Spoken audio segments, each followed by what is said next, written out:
Hay una mentira que Hollywood exportó al mundo y que el cine mexicano compró sin cuestionar. La mentira de que las estrellas femeninas eran frágiles, manipulables, eternas víctimas del sistema. Que tras las cámaras se convertían en muñecas obedientes esperando órdenes de productores, galanes arrogantes y directores con complejo de dioses. Pero México guardó un secreto que jamás cruzó las fronteras con la misma fuerza que sus películas. Durante la época de oro, existió una estirpe de actrices que no necesitaban guión para interpretar a mujeres letales, porque ya lo eran en carne y hueso. Estas no eran las víctimas de la industria, eran sus depredadoras. Mujeres que cargaban navajas en bolsos de terciopelo, que desataban peleas en sets de millones de pesos, que hacían temblar a directores legendarios con una sola frase y que llegaron a provocar accidentes tan graves que casi terminan en tragedia colectiva. No actuaban de femmes fatales. Lo eran. Y el cine de oro, ese universo de glamour perfecto, prefirió callar sus nombres antes que admitir que algunas de sus estrellas más brillantes también eran las más peligrosas. Quédate hasta el final, porque la última actriz de esta lista tenía una reputación tan aterradora que actores consagrados, hombres que habían enfrentado revoluciones en pantalla, pedían cláusulas especiales en sus contratos para nunca estar a solas con ella. ¿Su nombre? Lo sabrás al final, si es que tu curiosidad resiste todo lo que estás por descubrir. Si estas historias te tocan algo profundo, suscríbete a Archivo Extra y activa la campanita. Aquí recordamos las verdades que el tiempo, los estudios y los mitos intentaron sepultar bajo capas de celuloide y nostalgia. Rosa Carmina. Existe un tipo de mujer que no necesita levantar la voz para congelar un cuarto entero. Rosa Carmina era exactamente esa clase de presencia. Desde el primer instante en que sus tacones tocaron el piso de un estudio mexicano, algo quedó dolorosamente claro para todos los que trabajaban bajo las luces ardientes de los reflectores. Esta no era una actriz que iba a sonreír mientras la manoseaban con excusas profesionales. No era una estrella dispuesta a tolerar bromas pesadas disfrazadas de camaradería. Rosa Carmina llegó con un mensaje grabado en cada gesto, en cada mirada afilada como vidrio roto: conmigo no se juega. Su figura era imponente, sí, pero no era solo eso. Era la forma en que movía el cuerpo, con la certeza de quien ha sobrevivido batallas que el cine nunca filmó. Era la manera en que sus ojos te medían, calculaban tus intenciones antes de que abrieras la boca. Y sobre todo, era esa energía magnética y letal que hacía que incluso los galanes más seguros de sí mismos midieran cada palabra antes de acercarse a ella. En una industria construida sobre egos masculinos inflados hasta el delirio, Rosa Carmina era dinamita envuelta en seda cubana. La anécdota más repetida en pasillos oscuros de Churubusco ocurrió una tarde sofocante durante el rodaje de una escena de cabaret. Luis Aguilar, el cantante de rancheras convertido en galán de cine, creyó que podía hacer una broma sobre el vestuario de Rosa frente a todo el equipo técnico. Era el tipo de comentario que se hacía constantemente en sets dominados por hombres, invasivo, disfrazado de humor, diseñado para recordarle a la actriz quién mandaba realmente. Pero Rosa no rió, ni siquiera parpadeó. Se acercó a él con pasos lentos, deliberados, casi felinos. Tomó su brazo con una suavidad peligrosa, se inclinó apenas lo suficiente para que solo le escuchara y le susurró con una sonrisa que no llegó a sus ojos: a mí me respetas como respetas a tu pistola, porque yo también sé disparar sin fallar. Luis Aguilar, el hombre que había enfrentado villanos imaginarios en decenas de películas, palideció como si acabara de ver un fantasma real. Desde ese día, pedía que le avisaran con anticipación cuando Rosa llegaba al set. No para saludarla, para evitarla. Para no cruzarse accidentalmente con la única mujer del cine mexicano que lo había puesto en su lugar sin levantar un dedo. Pero Rosa no solo imponía respeto con palabras. Durante la filmación de La cómplice, un asistente de producción cometió el error de levantarle la voz cuando una toma se retrasó por ajustes de iluminación. El hombre, acostumbrado a gritar órdenes a extras y utileros, olvidó que Rosa Carmina no era parte del mobiliario. Ella caminó hacia él en silencio absoluto, tomó la claqueta que llevaba en la mano, y se la colocó en el pecho con un golpecito seco, calculado, sin lastimarlo físicamente pero dejándole una marca invisible que él sintió durante semanas. No me aceleres, dijo con voz tan baja que el resto del equipo tuvo que leer sus labios. Aquí nadie se muere si tardamos 5 minutos más. El asistente pidió cambio de departamento al día siguiente. Algunos dijeron que fue por conveniencia. Los que lo vieron temblar esa tarde sabían la verdad. Las leyendas crecieron como hongos después de la lluvia. Que Rosa había aprendido defensa personal en los cabarets de La Habana. Que tenía amigos en los muelles, gente que hacía favores sin dejar rastro. Que una vez dejó inconsciente a un borracho que intentó tocarla en una fiesta privada. ¿Cuánto era cierto? Nadie lo sabía con certeza. Pero todos, desde el extra más nuevo hasta el director más experimentado, repetían la misma frase como un mantra de supervivencia: con Rosa no se juega. Fernando Casanova, el galán joven que empezaba a hacerse nombre, cometió el error de bromear antes de una escena de pelea. Dijo entre risas que él podía con Rosa sin problema. Durante el ensayo, Rosa lo tumbó. No fue accidente, fue mensaje. Casanova cayó al suelo mientras el equipo contenía risas nerviosas. Él se levantó, se sacudió el polvo del traje y murmuró lo suficientemente alto para que todos escucharan: con usted, señora, ni en ficción me meto. Rosa sonrió. No dijo nada más. No hacía falta. Cuando una mujer logra que los hombres más duros del cine mexicano bajen la mirada, cuando su sola presencia basta para cambiar el tono de un set completo, algo queda grabado en la historia. No era solo una estrella. Era un peligro al que nadie, absolutamente nadie, quería provocar. María Antonieta Pons. Si Rosa Carmina era dinamita, María Antonieta Pons era veneno destilado en perfume francés. No hacía falta que levantara la voz. No necesitaba gritar ni amenazar. Su peligro vivía en otra dimensión, más silenciosa, más calculada, infinitamente más aterradora. Era la clase de mujer que te hacía sentir seguro hasta el momento exacto en que cruzabas la línea. Y cuando lo hacías, ya era demasiado tarde. María Antonieta no perdonaba. No olvidaba. Y sobre todo, no permitía que ningún hombre confundiera su coquetería con permiso. En una industria donde actores y técnicos creían tener derechos sobre los cuerpos de las actrices, Pons era una trampa mortal. Su belleza era un señuelo. Su sonrisa, un anzuelo. Y su temperamento, la sentencia final para cualquiera que mordiera el anzuelo equivocado. La historia más escalofriante ocurrió durante un ensayo de baile con Joaquín Cordero. Él, acostumbrado a improvisar contacto físico para darle realismo a las escenas, intentó acomodarle el hombro a María Antonieta sin pedirle permiso. Fue un gesto rápido, casi imperceptible para las cámaras. Pero ella lo sintió, y reaccionó como un resorte cargado durante años. Se volteó con una velocidad que hizo retroceder a Cordero un paso completo. Lo miró directo a los ojos, sin parpadear, sin sonreír, y le dijo en voz lo suficientemente baja para que solo le escuchara: tócame sin pedirlo otra vez y te dejo bailando solo para el resto de tu vida. Nadie sabe si lo decía en serio. Pero el rumor de que María Antonieta Pons conocía a 2 o 3 personas en los muelles de Veracruz, gente capaz de hacer favores que no dejaban rastro, se esparció como pólvora entre técnicos, actores y hasta productores. Desde ese día, Joaquín Cordero nunca volvió a improvisar contacto físico con ninguna compañera sin preguntar 3 veces. Durante el rodaje de La Reina del Trópico, un camarógrafo con más años que criterio se quejó en voz alta de que la actriz siempre exigía demasiado. Lo dijo sin darse cuenta de que María Antonieta estaba justo detrás de él, escuchando cada palabra como quien afila un cuchillo en silencio. Ella se acercó, tomó el libreto que llevaba en la mano, lo cerró con un golpe seco que resonó en todo el set, y dijo con una calma que heló la sangre de todos los presentes: si te estorbo, puedes irte, pero no olvides que aquí me pagan a mí, no a ti. El camarógrafo pidió trabajar en otro foro ese mismo día. Algunos dijeron que fue por orgullo herido. Los que vieron su cara ese día sabían que fue por miedo puro. Las anécdotas se multiplicaron como sombras bajo la luz de los reflectores. Víctor Junco, siempre dispuesto a hacer bromas machistas, comentó una tarde que las rumberas eran puro adorno.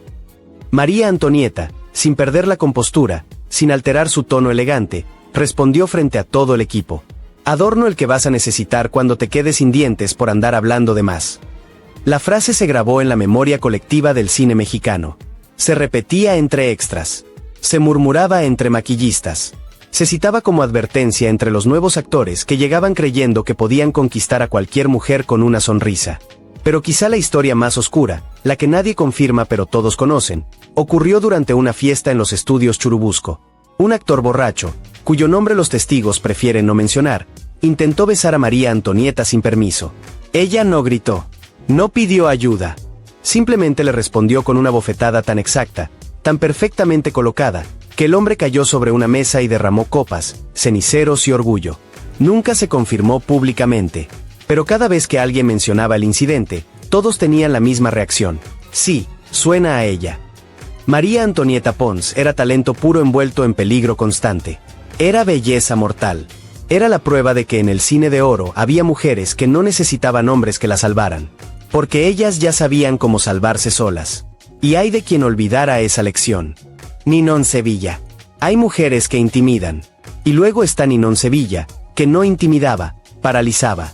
Su presencia no era fuerte, era eléctrica, impredecible, cargada de una intensidad tan cruda que incluso los directores más experimentados medían sus palabras antes de hablarle. No sabías cómo iba a reaccionar si cruzaba su límite invisible. Y eso, en un set lleno de egos inflados y hombres acostumbrados a controlar todo, la convertía en la mujer más peligrosa de la época de oro. Ninón no actuaba. Era. Su intensidad en pantalla no venía de un libreto bien escrito ni de un director inspirado. Venía de adentro, de un lugar oscuro, salvaje, forjado en cabarets nocturnos donde sobrevivir era más importante que brillar. Cuando llegó al cine mexicano, no llegó a pedir permiso. Llegó a reclamar lo que ya era suyo. La leyenda más repetida, la que aún provoca escalofríos entre los veteranos del cine, ocurrió durante un desacuerdo creativo con Emilio "el Indio" Fernández. El director, famoso por su temperamento volcánico y su pistola siempre cargada, golpeó una mesa durante una discusión sobre una coreografía. Era su forma de imponer autoridad, de recordarle a todos quién mandaba. Pero Ninón ni siquiera parpadeó. Lo miró fijamente, sin retroceder un milímetro, y le dijo con voz tan firme que el set completo contuvo la respiración: el que tiembla es porque tiene miedo. Y yo nunca he sabido qué es eso. Testigos juraron que Fernández, el hombre más temido del cine mexicano, el director que había disparado al aire en pleno rodaje para motivar a sus actores, bajó la mirada, bajó la voz, y continuó la conversación como si nada hubiera pasado. Pero todos sabían que algo había cambiado para siempre. Ninón Sevilla acababa de desafiar al intocable. Y había ganado. Desde ese día, su reputación quedó sellada. Si Ninón podía enfrentar al Indio Fernández sin temblar, ¿qué no haría con cualquier actor que intentara sobrepasarse? Durante la filmación de Aventurera, un bailarín nuevo cometió el error fatal de intentar corregirle un paso de baile tomándola de la cintura sin aviso. Fue un gesto rápido. Demasiado rápido. En segundos, Ninón le torció la muñeca con una precisión quirúrgica que dejó claro que sabía exactamente lo que estaba haciendo. El hombre soltó un grito ahogado. Ella solo respondió: no vuelvas a tocarme sin pedirlo. Mi cuerpo lo controlo yo. El bailarín pidió salir de la producción semanas después. Oficialmente por razones personales. Extraoficialmente, porque no podía dormir sin recordar la mirada de Ninón cuando le torció la muñeca. Su peligro no estaba en la fuerza física. Estaba en la certeza absoluta con la que actuaba. No dudaba. No vacilaba. Si alguien la desafiaba, sabía exactamente qué decir o hacer para doblarlo sin romperlo. Andrea Palma contó años después que durante una comida en el estudio, un técnico murmuró un comentario despectivo sobre los orígenes cubanos de Ninón. Ella se levantó de su mesa, caminó hasta donde estaba el hombre y le dejó claro, sin gritar, sin amenazar: cuando tú puedas llenar una sala entera solo con mirarme, entonces hablamos de orígenes. El técnico pidió disculpas de inmediato, y nunca volvió a mencionar su nombre en vano. Pedro Armendáriz, uno de los actores más respetados y temidos de su generación, intentó bromear un día diciendo que Ninón solo bailaba bien cuando estaba de buenas.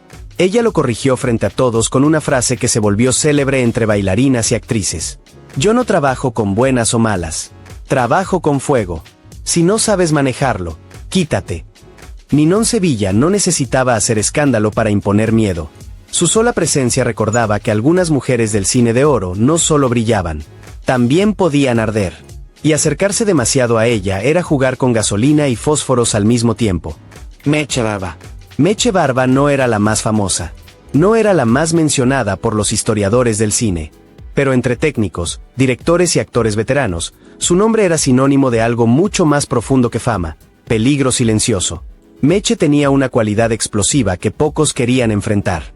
Una mezcla letal de carácter fuerte, cero tolerancia a la falta de respeto y una presencia física que intimidaba incluso a los hombres más curtidos de la época.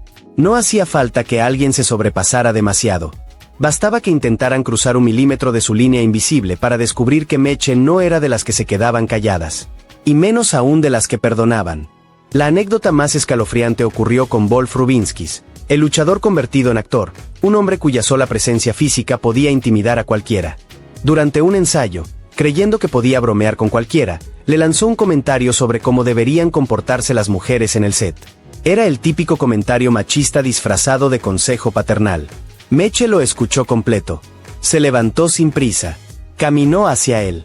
Y según testigos que aún recuerdan la escena con escalofríos, le dijo tan cerca del rostro que Rubinskis retrocedió: «Tú eres muy fuerte, pero yo soy mucho más peligrosa cuando me quieren poner límites».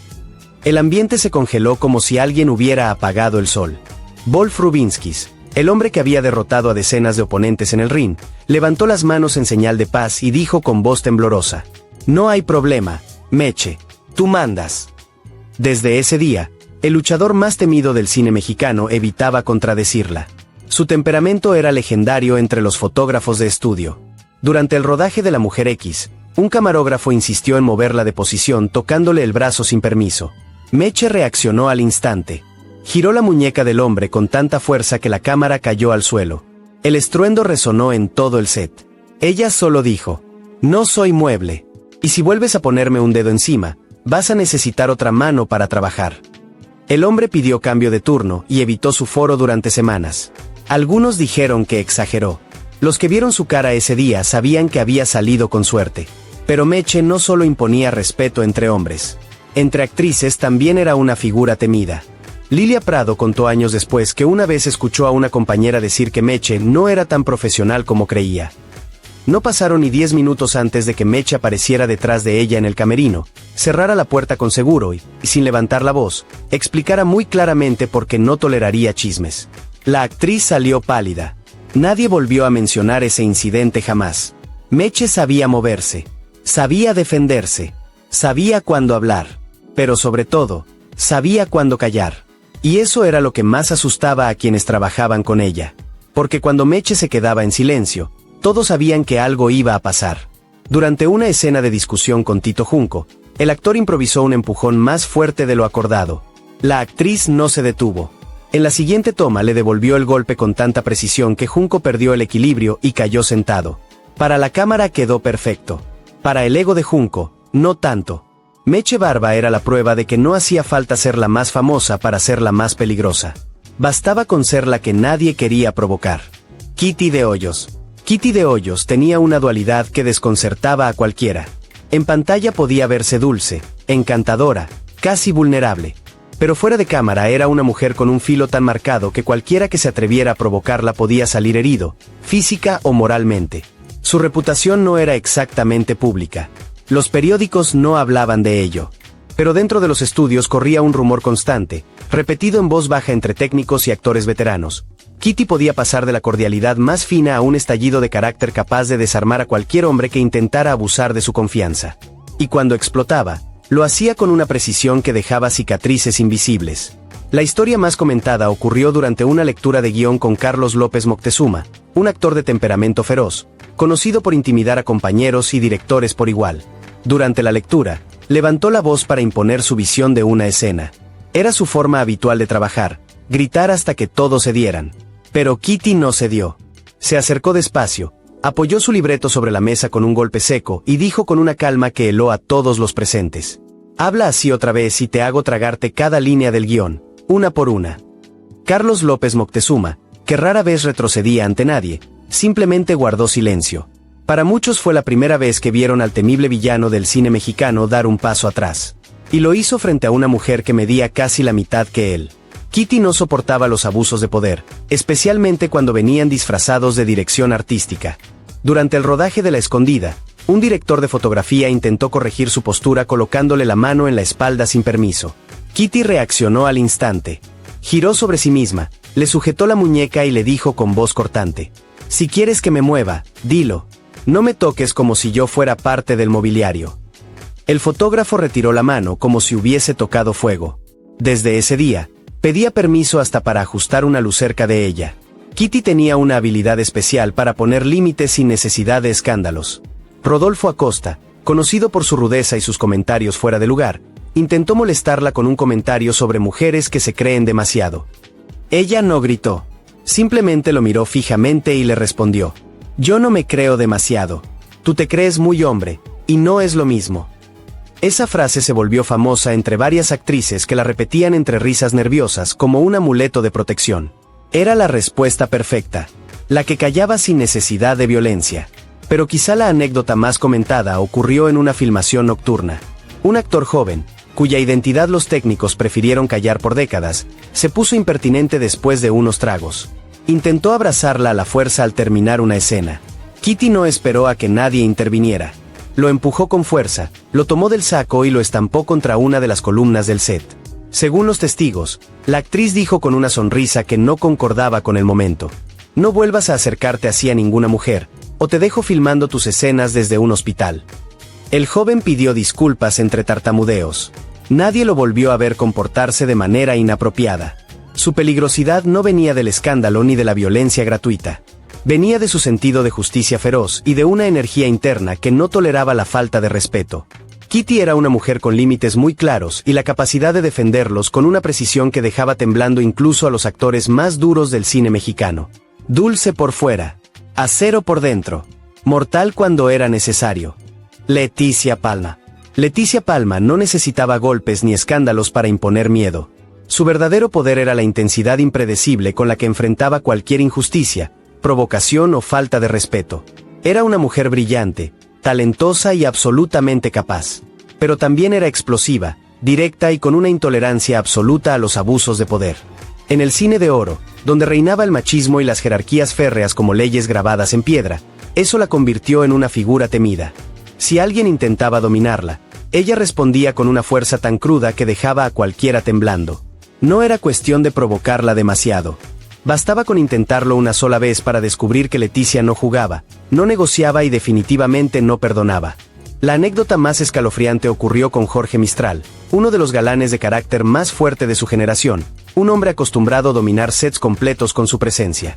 Durante una escena, molesto por un retraso técnico, golpeó una silla con furia y murmuró que las actrices complicadas atrasaban todo. Leticia, que estaba a solo unos pasos, escuchó cada palabra como quien afila un cuchillo en silencio. Se giró, caminó hacia él, y le dijo con una calma tan peligrosa que el aire pareció congelarse: a mí no me culpas de tu mal humor, o te rompo la silla encima y filmamos el escándalo también. Mistral intentó reír para disimular la tensión, pero nadie más lo hizo. El silencio cayó como lápida. La tensión se quedó flotando el resto del día.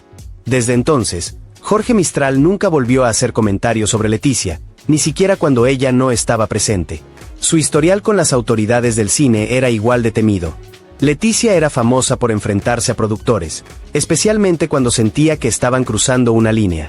Durante una filmación en Estudios Azteca, un productor intentó presionarla para grabar una escena que no estaba en el guión original. La miraba como si fuera un objeto intercambiable, como si pudiera manipularla con amenazas veladas sobre su carrera. Leticia lo miró fijamente y le soltó sin pestañear: yo no soy tu adorno ni tu empleada personal. ¿Quieres una escena extra? Págala, o grábala tú mismo. El productor quedó tan sorprendido que terminó cancelando la toma. Los técnicos aún contaban esa escena como una de las pocas veces que vieron a un productor retroceder sin chistar. Era la prueba de que Leticia no solo se defendía a sí misma, defendía su dignidad como si fuera un territorio sagrado. Pero la anécdota más repetida, la que aún circula entre veteranos del cine, ocurrió durante una lectura de guión con Abel Salazar. El actor, siempre seguro de sí mismo, hizo un comentario sarcástico sobre las actrices que se creían demasiado importantes. Leticia cerró su libreto, lo puso sobre la mesa con un golpe seco y respondió sin levantar la voz: yo no me creo importante. Yo soy importante. Y si eso te asusta, es tu problema, no el mío. Abel Salazar se quedó en silencio absoluto. Los presentes aseguraron que fue la única vez que lo vieron morderse la lengua frente a una compañera. La frase se volvió leyenda. Se repetía entre actrices jóvenes como un mantra de empoderamiento, como prueba de que era posible defenderse sin perder la clase. Leticia no solo era peligrosa por su carácter, también tenía un instinto de autodefensa afilado como navaja de barbero. En una locación exterior, un extra intentó tomarse confianza sujetándola por la cintura al terminar una toma. La reacción de Leticia fue instantánea. Le torció el brazo con tal precisión que el hombre soltó un grito ahogado. Ella se inclinó apenas lo suficiente para que la escuchara. Para la próxima, preguntas. Yo decido quién me toca, no tú. El extra pidió salir de la producción al día siguiente, oficialmente por motivos personales. Extraoficialmente, porque no podía dormir sin recordar la mirada de Leticia cuando le torció el brazo. Su reputación la precedía. Algunos directores la adoraban porque nunca dejaba pasar un abuso. Otros la temían porque sabían que una sola provocación podía convertir la grabación en un campo minado. Para todos, sin excepción, Leticia Palma era una advertencia viviente. Si ibas a trabajar con ella, más te valía respetarla. Porque ella no pedía respeto. Lo exigía. Blanca Estela Pavón. Su imagen pública era la de una mujer dulce, tierna, casi etérea. Los carteles la mostraban como un ángel caído del cielo mexicano. Las revistas hablaban de su sonrisa angelical y su mirada inocente.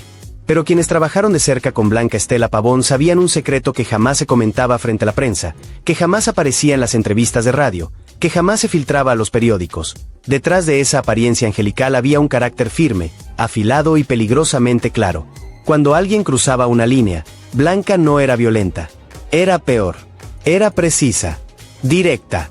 Capaz de destruir a cualquier abusivo con una frase fría como una navaja recién afilada. La historia más impactante ocurrió durante un ensayo de Nosotros los Pobres con Pedro Infante.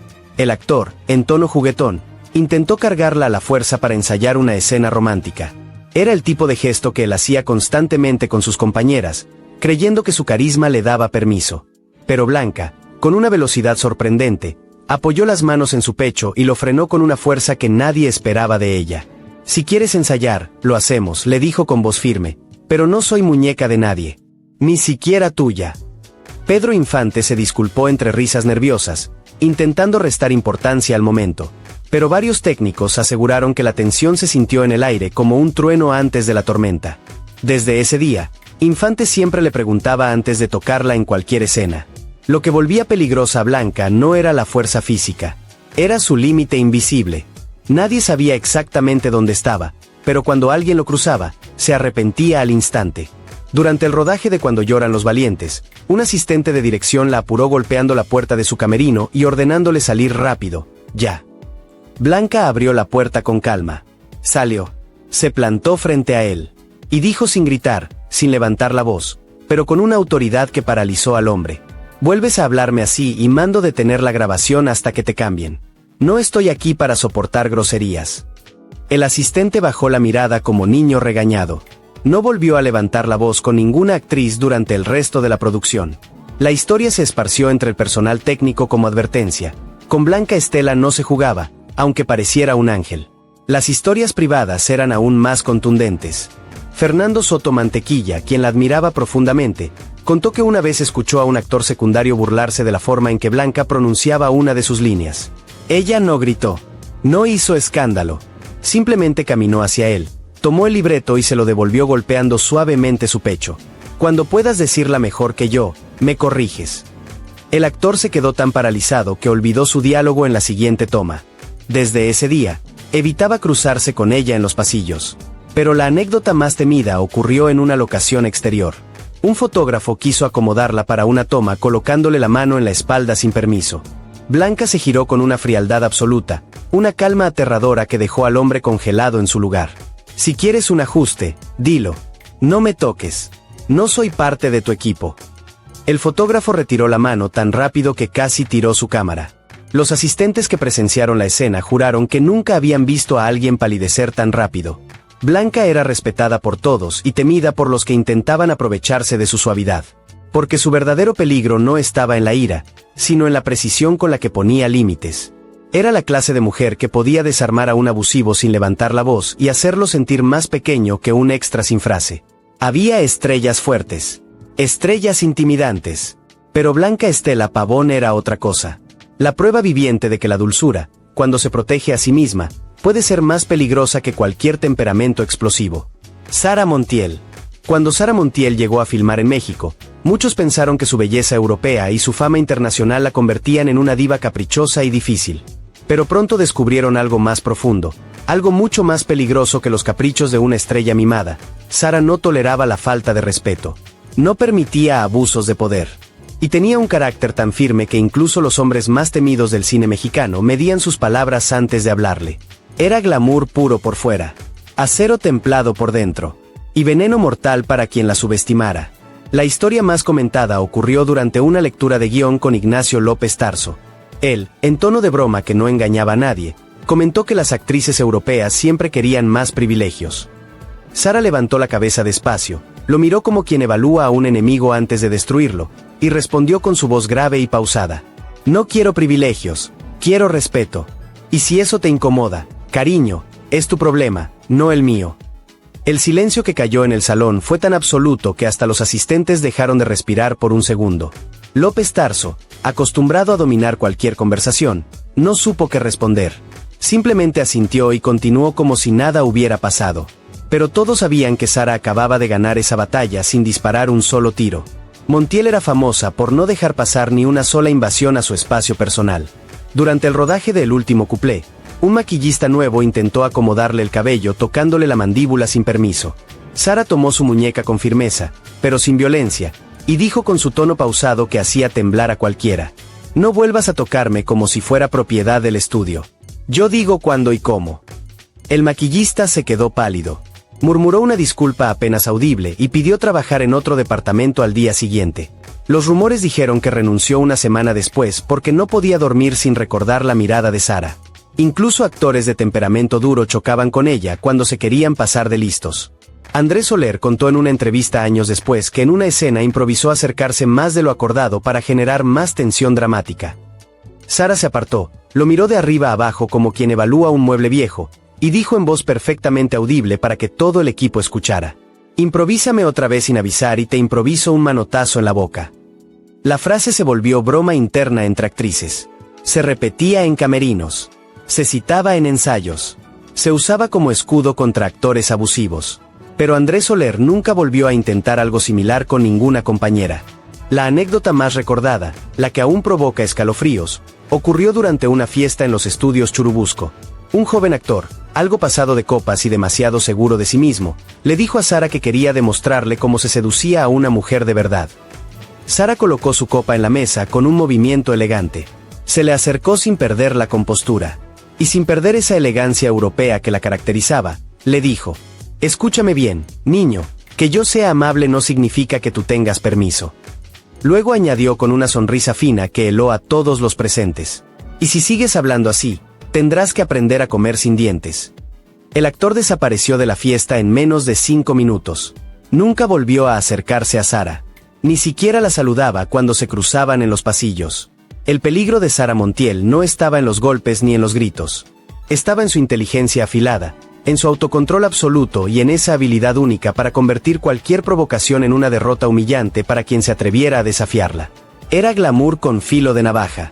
Perfume dulce con veneno mortal. La clase de mujer que podía desmantelar tu arrogancia con una sola frase o con una sola mirada. Rosita Quintana. Rosita Quintana tenía fama de ser encantadora, educada y elegante. Las revistas la fotografiaban como la señorita perfecta del cine mexicano. Pero quienes trabajaron de cerca con ella sabían que esa cordialidad tenía un filo oculto, afilado con años de sobrevivir en una industria brutal. Rosita no era violenta. No necesitaba serlo.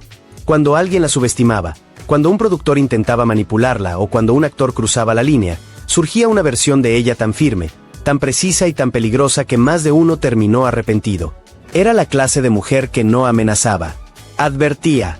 Y esas advertencias eran suficientes para congelar a cualquiera. La historia más comentada ocurrió durante una cena de producción con Luis Beristain. El actor, algo molesto porque Rosita había pedido repetir una toma por cuestiones de perfeccionismo, comentó en voz alta que las actrices tenían demasiados caprichos. Rosita dejó el cubierto sobre la mesa con un golpe seco que resonó en todo el salón privado. Lo miró directamente a los ojos y dijo con voz firme: no confundas mi perfeccionismo con capricho. Y si vuelves a faltarme al respeto, te hago quedar como un aprendiz frente a todo el equipo. Luis Beristain no volvió a abrir la boca en toda la noche. Los comensales dijeron que fue la cena más incómoda de sus vidas, pero también la más memorable. Rosita tenía un instinto natural para detectar con quién podía colaborar y de quién debía protegerse. Durante el rodaje de Club de Señoritas, un asistente se permitió corregir su postura colocándole la mano en la espalda sin pedir permiso. Rosita se giró con una rapidez que sorprendió a todos. Tomó la mano del hombre y la retiró con firmeza. Pídelo con palabras. Yo no soy parte de tu utilería. El asistente se disculpó tartamudeando. Al día siguiente pidió cambio de turno. Algunos dijeron que fue por vergüenza. Los que vieron su cara sabían que fue por miedo puro. Las actrices más jóvenes la admiraban, pero también le tenían un respeto absoluto. Meche Barba recordó años después que una vez oyó a un maquillista hacer un comentario fuera de lugar sobre el cuerpo de Rosita.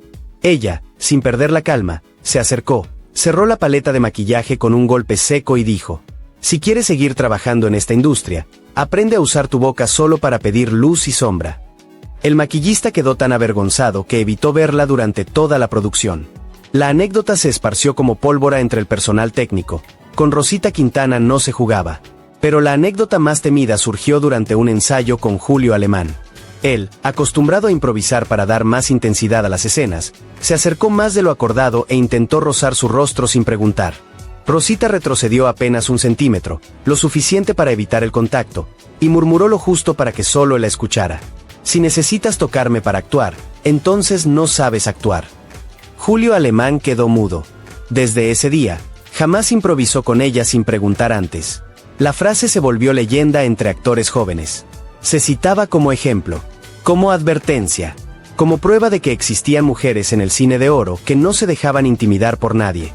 Lo peligroso de Rosita Quintana no era su fuerza física ni su temperamento explosivo. Era su capacidad para humillar con elegancia, para poner límites sin escándalos y para desarmar a cualquier hombre que creyera que podía jugar con ella. Sus palabras eran armas.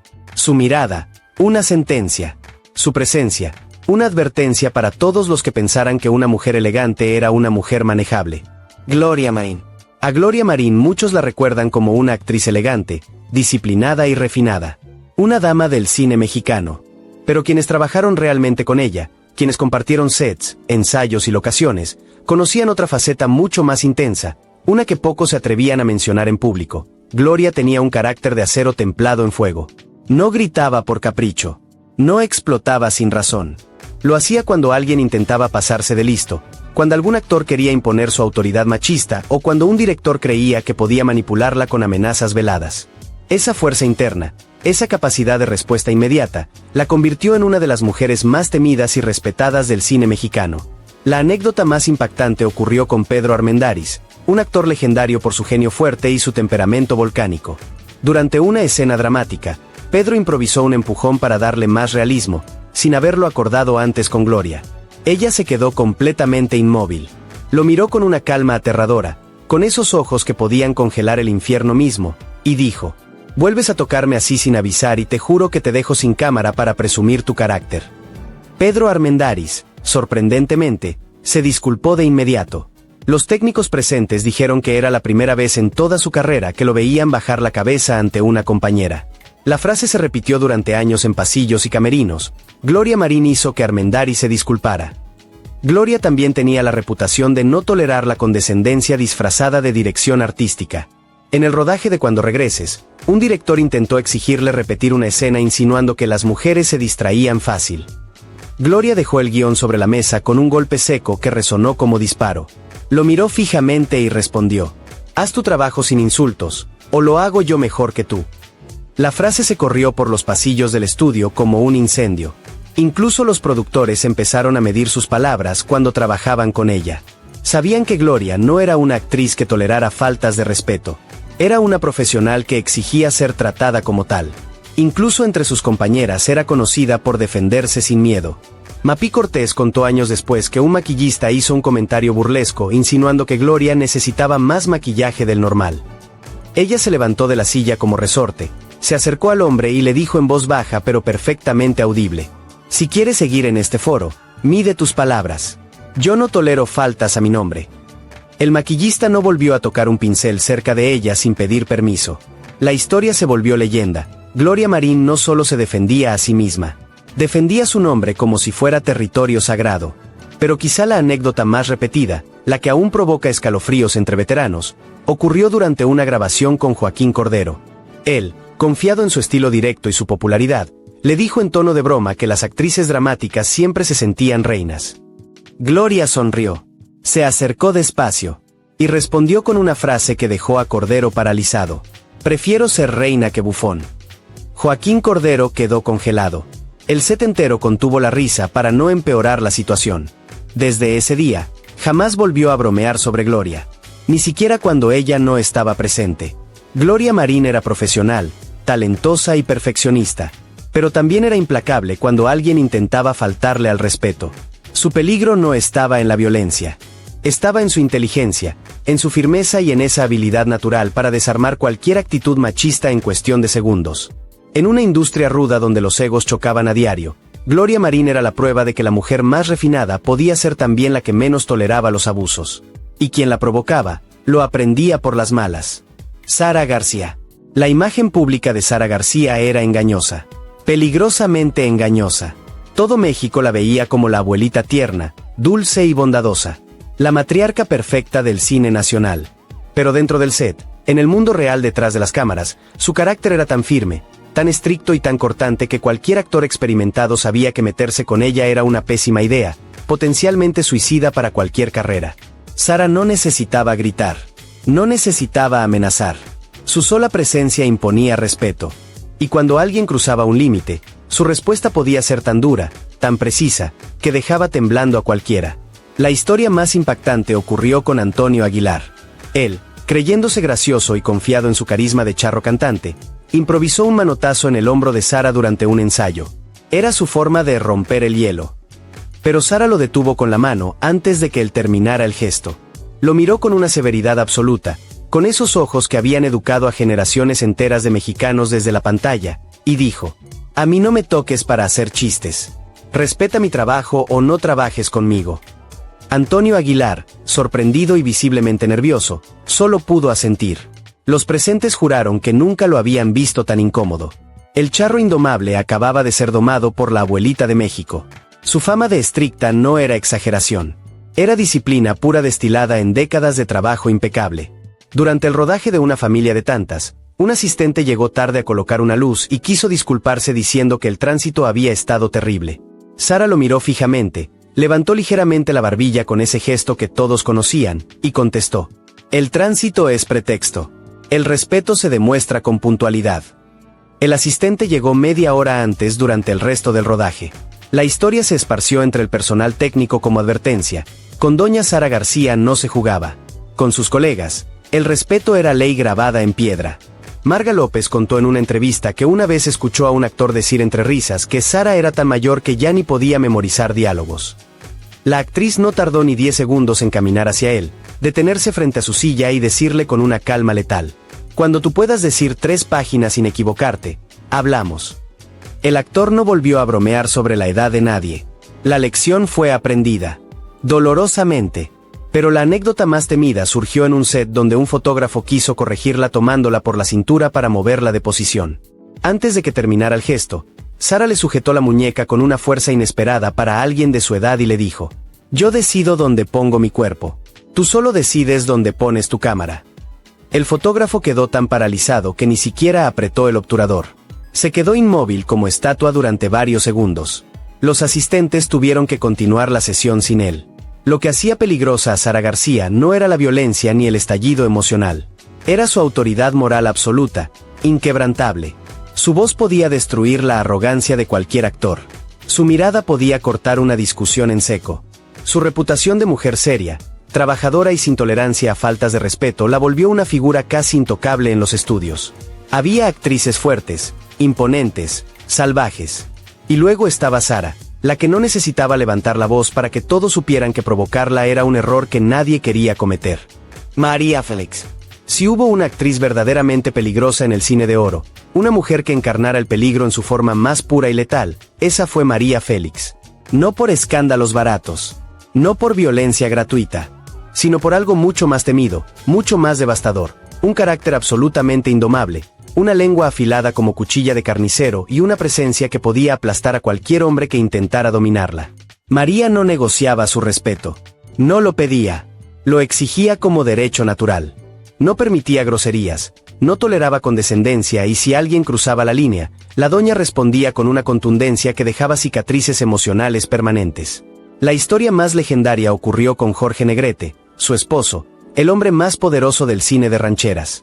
Durante una filmación, molesto por un cambio de iluminación que retrasaba el rodaje, lanzó un comentario insinuando que María se tardaba demasiado en arreglarse. Ella ni siquiera parpadeó. Se acercó despacio, con esos pasos calculados que la caracterizaban.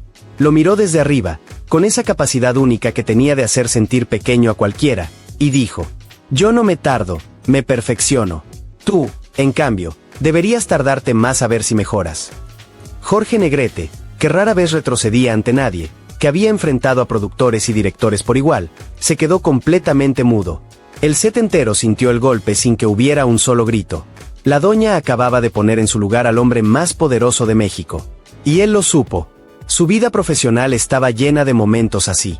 Durante el rodaje de Río Escondido, un productor quiso convencerla de grabar una escena extra insinuando que las actrices debían ser complacientes. María lo dejó hablar. Lo dejó hundirse en su propia arrogancia. Y al final respondió con voz suave pero cargada de veneno. Yo no soy complaciente, soy costosa. Si quieres más de mí, paga más. Si no puedes, cállate. El productor tragó saliva audiblemente. Retiró la petición. Nunca volvió a intentar manipularla. Incluso los galanes más rudos, los más experimentados, sabían que con ella no se jugaba. Pedro Armendáriz, a quien pocas cosas intimidaban, una vez intentó improvisar un acercamiento físico para intensificar una escena.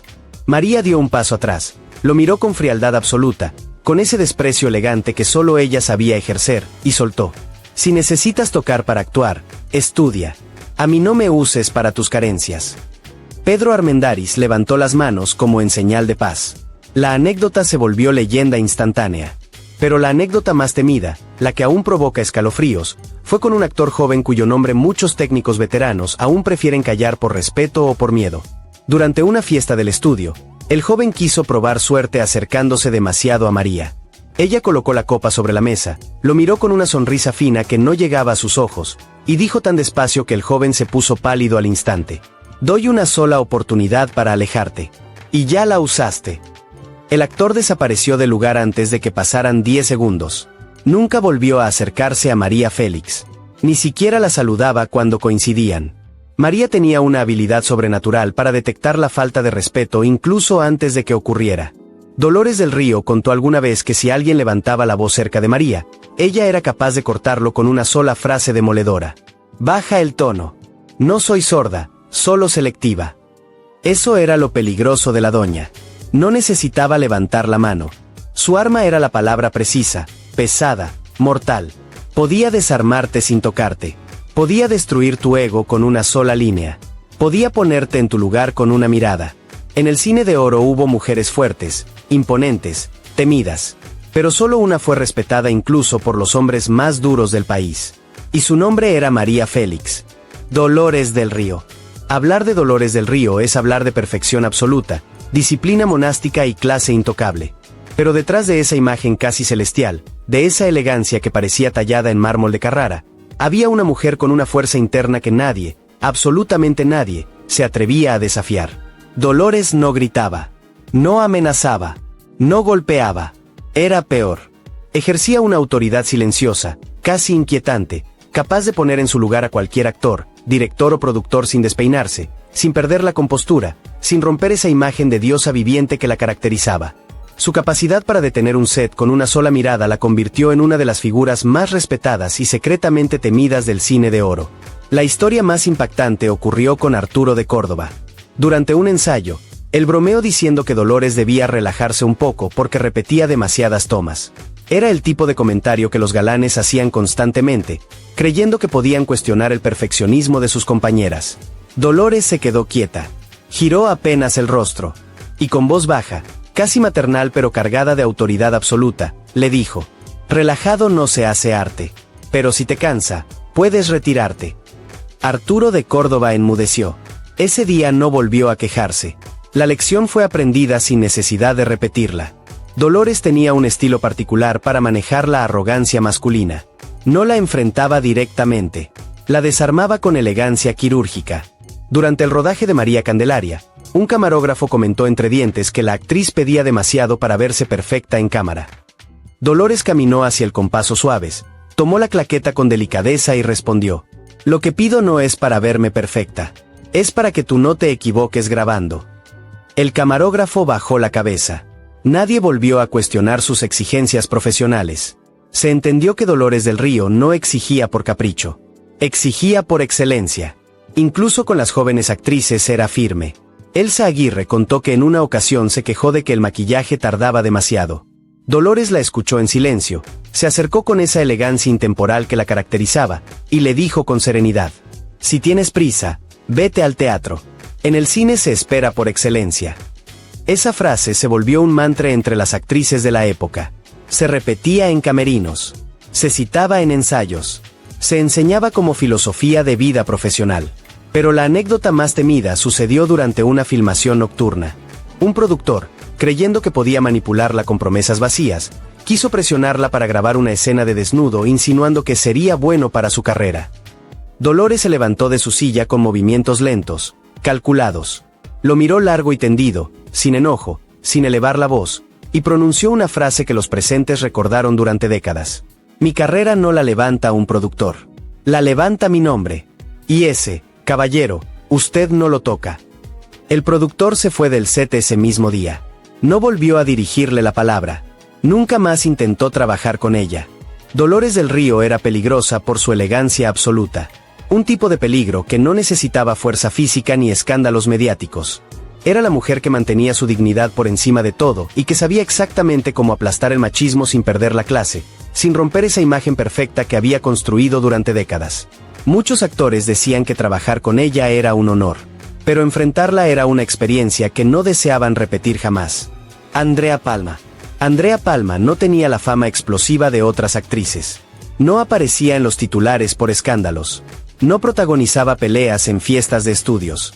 Pero dentro del medio cinematográfico era conocida por algo incluso más intimidante, algo que provocaba más respeto y más miedo, una inteligencia filosa como bisturí, un carácter impenetrable y una capacidad casi quirúrgica para poner en su lugar a cualquiera que intentara faltarle al respeto.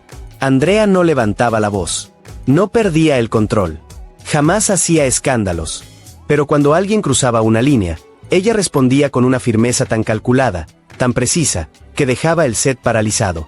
Era, según los técnicos veteranos, la actriz que nunca necesitó defenderse físicamente porque su lengua era más peligrosa que cualquier golpe, más letal que cualquier arma. La historia más comentada ocurrió con Manuel Medel. Durante una lectura de guión, él hizo un comentario insinuando que Andrea estaba algo difícil esa mañana. Era el tipo de comentario condescendiente que los actores cómicos hacían constantemente, creyendo que su popularidad les daba permiso para faltarle el respeto a sus compañeras. Andrea cerró el libreto con un golpe seco. Levantó lentamente la mirada, con esos ojos que habían visto todo en el cine mexicano desde sus inicios más oscuros, y dijo: difícil es trabajar con alguien que no entiende la escena. Yo solo hago mi parte. Manuel Medel se quedó inmóvil como si le hubieran cortado el aire. Desde ese día, jamás volvió a bromear con ellas y medir cada palabra 3 veces antes de hablar. Andrea tenía una habilidad única, casi sobrenatural, para detectar la falta de respeto disfrazada de profesionalismo. Durante la filmación de La Mujer del Puerto, un productor joven intentó convencerla de grabar una escena más atrevida, insinuando que las actrices maduras debían esforzarse más para mantenerse relevantes. Andrea lo miró con una calma letal, con esa serenidad que precedía a las tormentas más devastadoras, y respondió: a mí no me compres con insinuaciones. Mi lugar en este set no lo ganas tú. Lo gané yo hace años. El productor guardó silencio. Los técnicos murmuraban que nunca lo habían visto tan pálido. Algunos juraron que temblaba ligeramente cuando salió del foro. Hasta los galanes más experimentados, los más respetados, sabían que con ella no se jugaba. Domingo Soler, famoso por su carácter fuerte, improvisó un comentario diciendo: Andrea siempre quiere que todo sea perfecto. Ella se acercó, le corrigió el cuello del vestuario como si fuera una madre regañando a un hijo desobediente, y dijo: si tú aspiraras a la mitad de eso, otro gallo cantaría. La risa contenida del equipo fue prueba suficiente de quien había ganado esa escena. Domingo Soler nunca volvió a hacer comentarios sobre el perfeccionismo de Andrea. Pero la anécdota más repetida, la que aún circula entre veteranos del cine, ocurrió durante una sesión de fotos. Un fotógrafo intentó moverla de postura tomándola del brazo sin permiso. Andrea retiró su brazo con un gesto seco, elegante pero absolutamente cortante, y dijo: no soy una pieza de utilería. Pregunta, y quizá te conteste. El fotógrafo quedó tan paralizado que la asistente tuvo que terminar la sesión por él. La historia se esparció como pólvora entre el personal técnico. Con Andrea Palma no se improvisaba contacto físico. Lo verdaderamente peligroso de Andrea Palma era su autoridad silenciosa, esa presencia que no necesitaba elevarse para dominar. No necesitaba furia. Su fuerza estaba en la seguridad absoluta de quién era, de lo que representaba, de su lugar inamovible en la historia del cine mexicano. Los actores jóvenes la respetaban porque sabían que cruzarla era socialmente suicida. Los veteranos la trataban con cuidado porque entendían que Andrea podía derrumbar su ego con una frase precisa, limpia y fatal. En un mundo lleno de voces arrogantes, Andrea fue siempre la más serena. Y paradójicamente, la más temida. Silvia Pinal. Silvia Pinal siempre fue vista como una estrella luminosa, elegante, glamorosa. Los periódicos la fotografiaban como la diva perfecta del cine mexicano. Pero dentro de los estudios se sabía otra verdad, una verdad que circulaba en voz baja entre técnicos y actores veteranos. Silvia tenía un carácter tan firme y una determinación tan feroz que nadie se atrevía a faltarle al respeto. Si alguien cruzaba un límite, ella respondía sin temblar, sin dudar y sin importarle si la otra persona era un galán famoso, un productor poderoso o un director arrogante. Esa mezcla explosiva de belleza indomable y autoridad natural la volvió una figura temida, sobre todo por aquellos que estaban acostumbrados a intimidar a las actrices jóvenes con amenazas veladas sobre sus carreras.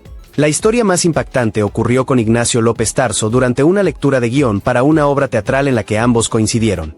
López Tarso, siempre directo y fuerte de carácter, le dijo en tono burlón que las actrices bonitas a veces querían parecer más inteligentes de lo que eran. Silvia levantó la vista despacio, lo miró con una calma gélida que heló el ambiente, y respondió: «Las bonitas podemos estudiar. Los groseros, en cambio, no siempre pueden dejar de serlo». Ignacio López Tarso, sorprendido por la respuesta, se quedó callado. Los presentes dijeron que Silvia acababa de partirlo en dos sin levantar la voz. La frase se volvió leyenda entre actrices jóvenes que la citaban como escudo protector. Su fama de mujer peligrosa venía de su capacidad para defenderse con elegancia absoluta y sin ceder un centímetro.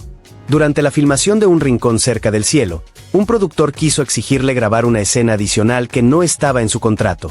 Intentó intimidarla mencionando que otras actrices estarían felices de tener su papel. Silvia lo miró fijamente y respondió: «Entonces contrata a esas otras. Yo no trabajo bajo amenazas». El productor retrocedió. La escena nunca se grabó. La historia circuló durante años como ejemplo de cómo defender los propios límites sin perder la compostura. Incluso directores de renombre medían sus palabras con ella. Ismael Rodríguez, famoso por su carácter explosivo, intentó presionarla para terminar una escena más rápido. Silvia se detuvo en medio del set, lo miró y dijo con voz firme: «La calidad no tiene reloj. Si tienes prisa, graba con otra». Rodríguez guardó silencio. La escena se filmó al ritmo de Silvia. Desde ese día, el director siempre le consultaba antes de cambiar cualquier detalle de sus escenas. Pero la anécdota más temida ocurrió durante un ensayo con Enrique Rambal. Él, acostumbrado a dominar cualquier espacio teatral, intentó corregir su interpretación frente a todo el elenco. Silvia lo dejó hablar. Lo dejó hundirse en su propia arrogancia. Y cuando terminó, respondió con una sonrisa que no llegaba a sus ojos: «Gracias por tu opinión. Ahora guárdatela, porque yo sé exactamente lo que estoy haciendo». El silencio que cayó fue absoluto. Rambal no volvió a intentar dirigirla. La lección fue clara: Silvia Pinal no aceptaba órdenes de quienes no tenían autoridad sobre ella. Su peligrosidad no estaba en la violencia ni en los escándalos. Estaba en su inteligencia, en su autocontrol absoluto y en esa capacidad de defender su espacio sin perder la elegancia que la caracterizaba. Silvia Pinal era prueba viviente de que una mujer podía ser hermosa, talentosa y completamente intocable al mismo tiempo. ¿Y quién olvidara esa lección? La aprendía de la forma más dolorosa. El cine de oro mexicano nos vendió una mentira hermosa, perfectamente empaquetada en blanco y negro. Nos hizo creer que las mujeres de esa época eran frágiles, obedientes, eternas damiselas esperando ser rescatadas. Nos vendieron la fantasía de que el poder vivía únicamente en manos de productores, directores y galanes con egos inflados hasta el delirio. Pero la verdad, esa verdad que se escondía detrás de las cámaras, en los pasillos oscuros de los estudios, en los camerinos cerrados con llave, era completamente diferente. Existió una generación de mujeres que no necesitaban guiones para ser peligrosas, que no necesitaban directores para defender su dignidad, que no necesitaban hombres para sobrevivir en una industria brutal. Estas actrices no solo brillaron en pantalla, ardieron, y quemaron a cualquiera que intentara controlarlas, manipularlas o faltarles al respeto. Eran belleza y peligro, elegancia y filo, glamour envuelto en acero templado. Hoy, décadas después de que las luces de los estudios se apagaran, sus nombres siguen provocando escalofríos entre quienes trabajaron con ellas. Porque en el cine de oro mexicano no solo hubo estrellas. Hubo mujeres que nadie, absolutamente nadie, quería provocar. Si esta historia te movió algo profundo en el pecho, si estas mujeres te recordaron que la fuerza no siempre grita, dale like a este video. Compártelo con alguien que necesite recordar que el verdadero poder no se pide, se impone. Y si quieres seguir descubriendo las verdades que el tiempo intentó borrar, suscríbete a Archivo Extra y activa la campanita. Aquí recordamos lo que el cine prefirió callar, lo que la historia intentó sepultar, lo que merece ser contado aunque incomode a los que escribieron la versión oficial. Porque algunas historias no solo merecen ser recordadas, merecen justicia.